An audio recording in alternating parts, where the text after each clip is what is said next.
What if God Himself came to visit your home today? Genesis 18 shows us how Abraham's hospitality opened the door to divine promises, and how one prayer intercession almost changed history. This chapter reveals shocking truths about God's justice, mercy, and the power of one believer's faith. And here's the bold claim: your prayers today may shape the future more than you realize. Genesis chapter 18, verses 1 to 8. And the Lord appeared unto him in the plains of Mamre, and he sat in the tent door in the heat of the day. And he lifted up his eyes and looked, and lo, 3 men stood by him. And when he saw them, he ran to meet them from the tent door, and bowed himself toward the ground, and said, My Lord, if now I have found favor in thy sight, pass not away, I pray thee, from thy servant.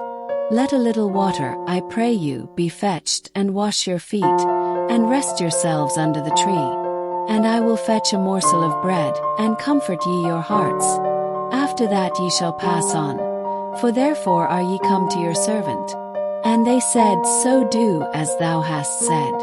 And Abraham hastened into the tent unto Sarah, and said, Make ready quickly 3 measures of fine meal, knead it, and make cakes upon the hearth. And Abraham ran unto the herd, and fetched a calf tender and good, and gave it unto a young man, and he hasted to dress it. And he took butter and milk, and the calf which he had dressed, and set it before them. And he stood by them under the tree, and they did eat. Abraham at 99 years old, humbly receives the visitors, one being the Lord in human form, the others angels. His eagerness to serve shows us that true faith always welcomes God with action, not just words. Verses 9 to 15. And they said unto him, Where is Sarah thy wife? And he said, Behold, in the tent. And he said, I will certainly return unto thee according to the time of life. And lo, Sarah thy wife shall have a son. And Sarah heard it in the tent door, which was behind him.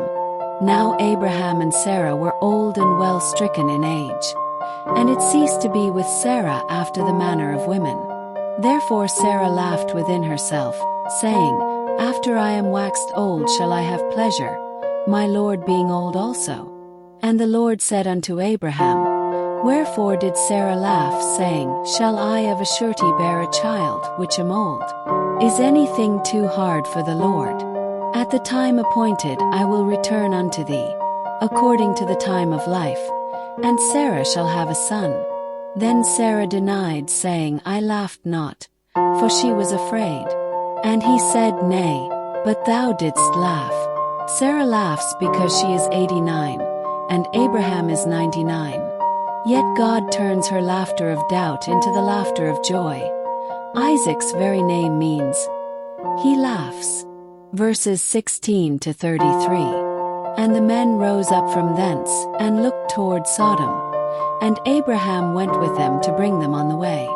And the Lord said, Shall I hide from Abraham that thing which I do? Seeing that Abraham shall surely become a great and mighty nation, and all the nations of the earth shall be blessed in him.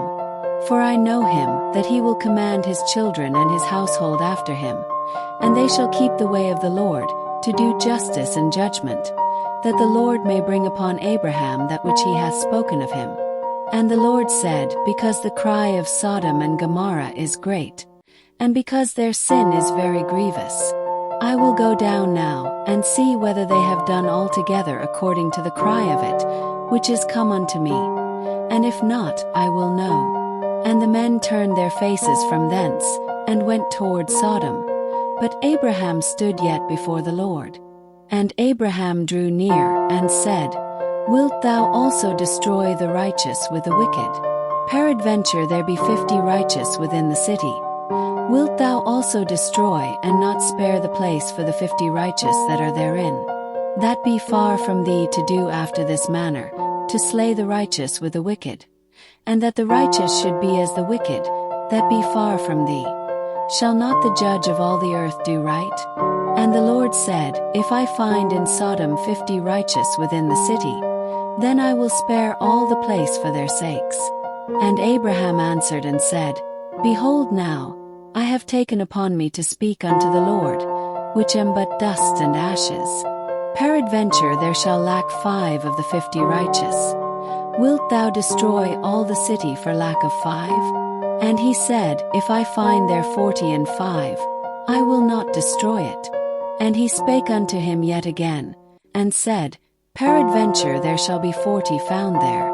And he said, I will not do it for 40's sake. And he said unto him, O let not the Lord be angry, and I will speak. Peradventure there shall 30 be found there. And he said, I will not do it, if I find 30 there. And he said, Behold now, I have taken upon me to speak unto the Lord. Peradventure there shall be 20 found there. And he said, I will not destroy it for 20's sake. And he said, O let not the Lord be angry, and I will speak yet but this once. Peradventure 10 shall be found there. And he said, I will not destroy it for 10's sake. And the Lord went his way, as soon as he had left communing with Abraham. And Abraham returned unto his place. This is one of Scripture's most powerful images of intercessory prayer.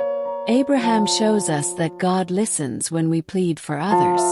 But the shocking truth, not even 10 righteous could be found in Sodom. Genesis 18 shows us something incredible. God is not distant. He visits his people. Abraham's hospitality opened the way to promise. Sarah's laughter turned into faith. And Abraham's bold prayers showed us the power of intercession. And here's the truth. God still asks us today, is anything too hard for the Lord? Your faith, even when small, can unlock God's promises. Your prayers, even for others, can move heaven. So, will you dare to believe like Abraham? Will you intercede for your family, your nation, just as he did? Don't forget to subscribe, like, and share this video so more lives can be touched. Drop your thoughts in the comments. We'd love to hear how this chapter spoke to you. Until next time, Shalom, peace.